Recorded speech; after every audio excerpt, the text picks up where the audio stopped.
My name's Eric, 31, and up until a few months ago, I was your everyday guy with a decent life, a good job, and a wife who, at least to everyone else, seemed perfect. Spoiler, she wasn't.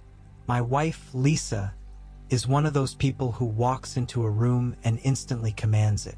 She's gorgeous, no doubt, with sharp features that make people notice her. She has these striking blue eyes and a thick curtain of jet black hair that she always kept perfectly styled. Her outfits were meticulous. She dressed like she was ready for a magazine cover, even when she was just going to the grocery store. But beneath that polished exterior, Lisa had a sharp tongue and an even sharper attitude. I work in finance, pulling the typical 9 to 5 grind. But I'd always believed in the power of kindness, patience, and understanding, qualities that Lisa often found boring or predictable. At least, that's what she'd say with a smirk that always left me wondering if I was doing something wrong. Yet, despite those remarks, I thought we balanced each other out. Our friends, like Jake and Natalie, and even my older brother, Mark, often joked about how Lisa was the boss in our relationship. I laughed along, shrugging it off, figuring it was normal for couples to have their quirks. I wanted to see the best in her, even when she'd cut me off mid-sentence at a party or roll her eyes whenever I talked about something important to me. I told myself it was just her personality. A bit rough around the edges, but harmless. Boy, was I wrong. One weekend, something happened that set everything in motion. Lisa announced she had a work trip that Saturday, a supposedly last-minute meeting with a potential client. I didn't think much of it. Her job as a consultant always seemed mysterious to me. She often dodged questions about what exactly she did, giving me only vague details. But she always returned with cash and lavish gifts, so I figured it was just some high-paying, confidential gig. Looking back, I feel ridiculous for not digging deeper. Lisa left early that morning in her sleek black sedan, looking a little too dressed up for a meeting. But she flashed that charming, if slightly condescending, smile and told me not to wait up. As always, I stayed at home, catching up on errands and a bit of work. The day passed quietly, and she didn't come back until around midnight, walking through the door with a grin and, oddly, a faint scent of cologne that wasn't hers. "Long day?" I asked, attempting to gauge her mood. "Busy day, but worth it," she replied, dismissing me with a wave. There was something strange in her tone, but I brushed it off. Later that week, as we were having dinner with Jake and Natalie, she dropped a bombshell, casually mentioning that she had earned a bonus. When I asked her what kind, she smirked and changed the topic, laughing with Natalie as though I'd asked a silly question. Jake shot me a glance, a bit amused, but I forced a laugh and moved on. However, over the following weeks, Lisa's trips became more frequent. What had been once a month soon turned into twice, then 3 times. She'd leave on a Saturday morning and come back late at night, looking smug and, often, exhausted. I started getting suspicious, but every time I'd bring it up, she'd twist the conversation, belittling my insecurities or mocking me for playing detective. But then, one day, I found something in her car, a receipt for a fancy hotel in the city under a name I didn't recognize, and it wasn't dated to align with her meetings. When I confronted her about it, she laughed, telling me I was making things up and probably working too hard. That's when it all hit me, though I couldn't see the full picture yet. I wasn't dealing with just another rough patch in a marriage. No, this was something darker, something I never thought I'd face. After finding that hotel receipt, I felt like my whole world had shifted. It was like suddenly realizing you'd been staring at a painting that looked beautiful from afar, only to get closer and see cracks you'd missed. Something wasn't right. I tried to convince myself it was just a one-time thing, that maybe I was imagining things, but deep down I knew better. The following weekend, Lisa had another meeting. As she left, dressed in an expensive red dress I'd never seen before, She glanced back and gave me one of those looks that could cut straight through glass.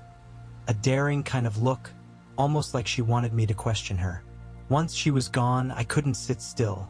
My mind was racing with questions and a creeping sense of betrayal that gnawed at me. I decided to call Mark, my older brother, who'd always been the realist in the family. If anyone could give me clarity, it was him. "Hey, Eric," he answered, sounding slightly surprised. "You never call on weekends. Everything all right?" "Actually, no. I think Lisa might be hiding something from me," I admitted, half hoping he'd say I was overreacting. Mark sighed on the other end. "Look, I've always felt like something was off with her, but I never wanted to say anything. I didn't want to be the one to break your trust." "What do you mean, off? Have you seen something?" I asked, now both anxious and curious. He hesitated. "Not exactly, but she's always had that edge to her, you know? You're such a good guy, Eric. You don't deserve to feel like this." After we hung up, I felt both validated and worried. I wasn't alone in feeling like something was off, and yet the reality of it terrified me. I knew I had to do something to find out the truth. That night, I decided to go through Lisa's things, something I'd never thought I'd do. It felt wrong, like I was betraying our trust, but I couldn't shake the feeling that she'd already broken it. I looked through her drawers, carefully lifting items so they wouldn't look disturbed, and eventually came across a small locked box under her nightstand. It was heavy and metallic, and the way it was hidden made my stomach churn. I found the key tucked into her jewelry box and unlocked it. Inside were bundles of cash and slips of paper with names. Names I didn't recognize, some even written in shorthand with notes beside them, like Zach, 2 hours, $700, or Rob Weekend, $2,500. My mind struggled to connect the dots, but it quickly became clear. These were payments. Payments for what? And from whom? Staring at those slips, I felt my heart sink. Couldn't be. Could it? The Lisa I knew, the one I'd loved, fought with, celebrated anniversaries with, had another life, one she'd kept hidden. I realized she wasn't just rude or dismissive. She had been living a double life, one that revolved around secrets and money. Over the next week, I tried to act normal around her, even as she continued with her meetings. My friends could tell something was off, especially Natalie, who had always been perceptive. "Hey, Eric, you doing okay?" she asked me one evening as our group of friends gathered for dinner. "Yeah, just work's been crazy," I lied, not wanting to drag them into this mess. But Jake, her husband, wasn't buying it either. "Come on, man," he said, clapping me on the back. "You've been weird lately. You can talk to us." And then, as if she had no idea how twisted everything had become, Lisa made a grand entrance, dressed to kill as usual. Her hair was flawless, her makeup perfect. She gave everyone a wide, radiant smile that could have fooled anyone. But this time I saw it differently. It was a mask, a facade, something she wore like armor. "Sorry, everyone," she chirped, sitting down next to me. "Got caught up at work. Again." Natalie raised an eyebrow, obviously surprised. "You work more than any of us do. What's the secret?" Lisa laughed it off with that usual shrug, but when her gaze met mine, I saw a flicker of something dark, something that only I knew about. In that moment, I realized the truth. She wasn't just hiding things from me. She was playing me, everyone, and I couldn't keep it bottled up anymore. That night, after everyone left, I decided to confront her. But before I could open my mouth, she leaned in with a sneer. "Eric," she whispered, her tone dripping with mockery, "I know you're curious, and let me save you the trouble. You don't want to know. All right, let's keep building up the twists and suspense through parts 3 to 15. I'll summarize the parts up to the climax in part 15 here, with each part filled with confrontations, secrets, new characters, and unexpected twists. After Lisa's ominous whisper, I knew I was in too deep to back out. I spent the next week gathering any clues I could find. I hired a private investigator, someone my brother Mark recommended, named Tyler. Tyler was no nonsense, with a background in law enforcement and a knack for finding secrets people thought they'd hidden well. He dove into Lisa's recent meetings, uncovering an intricate web of aliases, mysterious cash transactions, and a long list of male clients she'd been meeting for months. The truth came in bits and pieces, each one more shocking than the last. Lisa wasn't just consulting for money. She was part of an underground network that involved high-end clients, many of whom were married men in wealthy circles. Her reputation for ruthlessness had even earned her a nickname among her clients, the Velvet Blade. It was all too surreal. At home, Lisa was as cold as ever, keeping up appearances but never letting me close. I tried pressing her for details, asking about her work and the names on the slips, but she always brushed me off with condescending remarks. The more I pressed, the more defensive she became. Jake, my best friend, noticed the strain on me and invited me over to unwind. I didn't plan to open up about everything, but after a couple of beers, I let it slip. Jake, she's not who I thought she was. He listened in stunned silence as I recounted the private investigator's findings. To my surprise, Jake admitted he'd had suspicions too, especially after noticing Lisa's extravagant spending. With Tyler's help, I dug deeper. Lisa's meetings were part of something far bigger than I'd imagined. Tyler discovered that she had been mingling with influential businessmen who paid generously for her companionship and connections. But it wasn't just money. These men were using Lisa to access confidential information from their rivals. She was a double agent of sorts, and the stakes were much higher than a mere affair.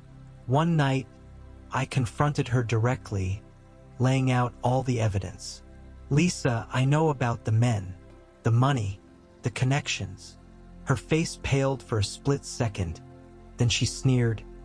You don't know anything, Eric. Keep playing detective if it makes you feel better. That's when she dropped a bombshell. She had legal protections in place, and if I dared to go public, she'd leave me penniless.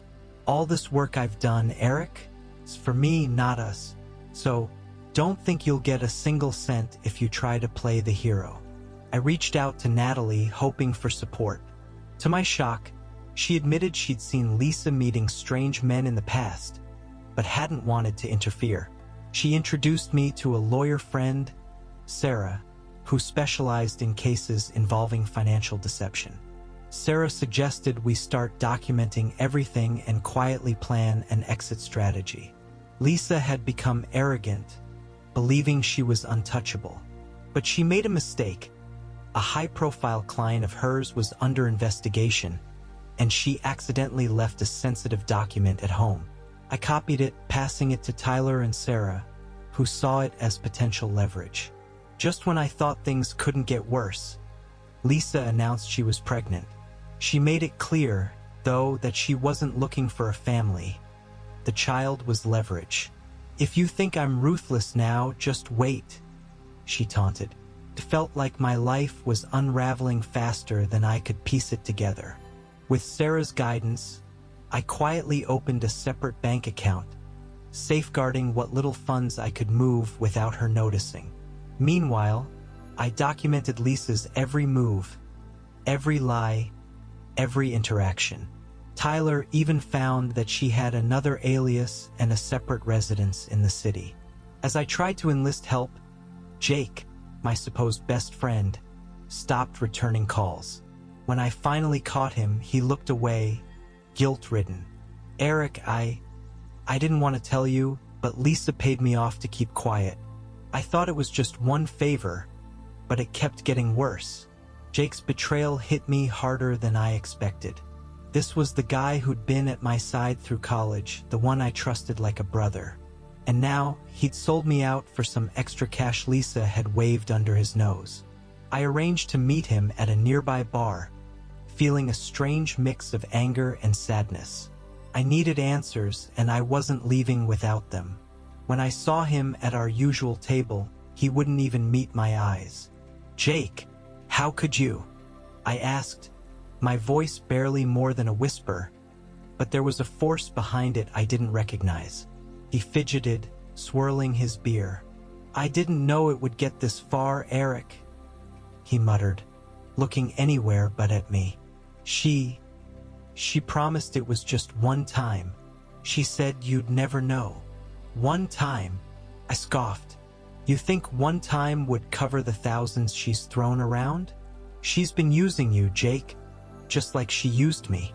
For a second, it seemed like he wanted to defend himself, but he hung his head. "I don't know what happened to me, man. She has this way. I thought I'd get out, that I could fix things, but it got out of hand." I felt a pang of pity, but it was overshadowed by a deeper hurt.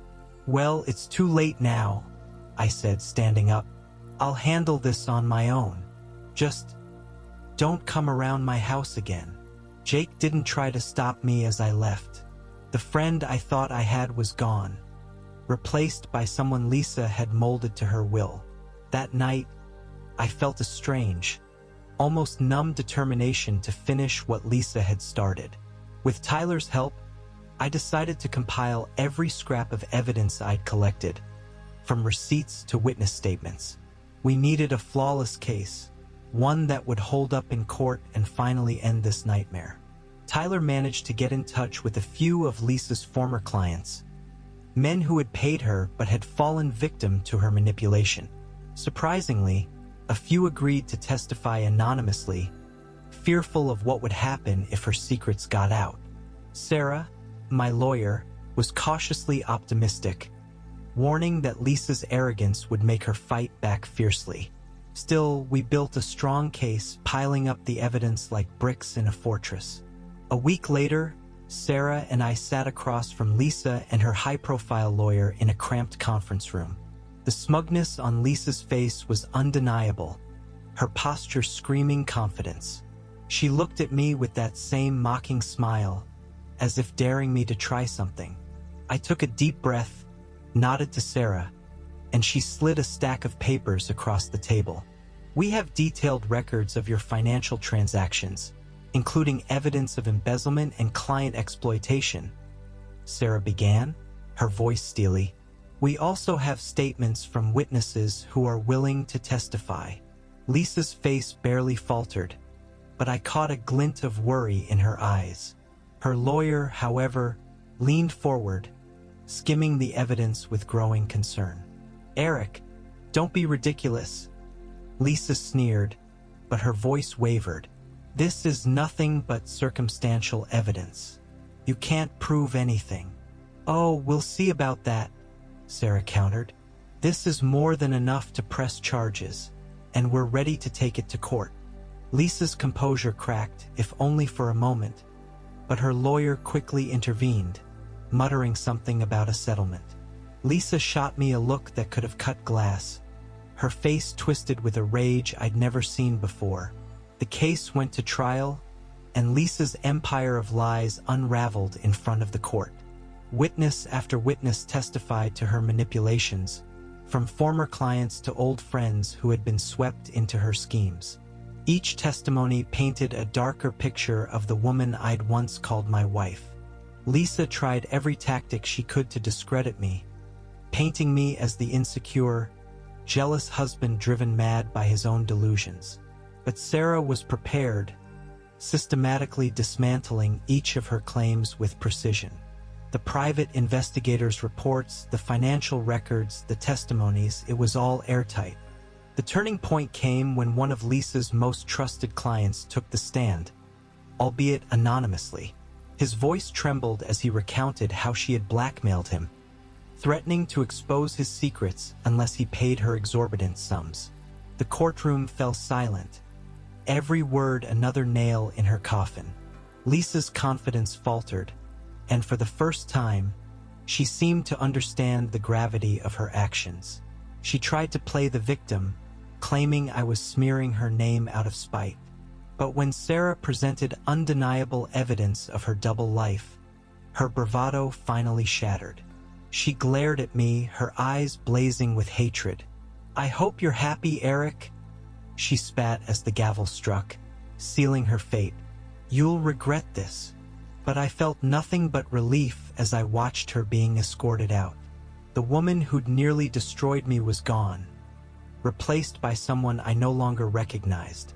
Months passed after the trial, and for the first time in years, I felt a strange peace. Lisa was facing a heavy sentence for her crimes, her reputation in ruins, and the people she once manipulated had finally found closure. I hadn't wanted revenge. All I wanted was freedom. From her lies, her cruelty, her endless games. I spent more time with Mark, who supported me through the darkest moments, and with friends who hadn't been part of Lisa's web. I even reconnected with Natalie, who apologized for not stepping in sooner.